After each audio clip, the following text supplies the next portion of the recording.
নরেন্দ্র মোদী যখন গুজরাটের মুখ্যমন্ত্রী ছিলেন তখন তার সাথে তার ডান হাত অমিত শাহ, এবং গুজরাট থেকে যখন তিনি দেশের প্রধানমন্ত্রী হলেন তখন নরেন্দ্র মোদী যে সিস্টেমটা রান করছেন সেখানে প্রথমে অমিত শাহকে বিজেপি সভাপতি থেকে তুলে আনলেন আবার তার ডান দিকে, এবং ডান দিকে তুলে এনে রেখে আবারও যে আজকে ভারত সরকারটা চলছে of the Gujarat, by the Gujarat, for the Gujarat, একই সিস্টেম। অর্থাৎ এটার দ্বারা ক্লিয়ার হয়ে যায় যে নরেন্দ্র মোদী কিছু ক্ষেত্রে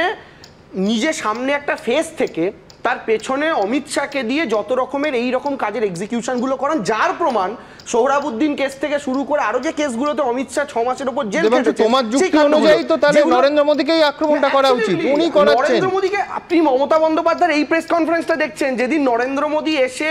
পশ্চিমবঙ্গে আলিপুরদুয়ারে মিটিং করে গেল সেদিন মমতা বন্দ্যোপাধ্যায়ের প্রেস কনফারেন্সটা দেখুন না,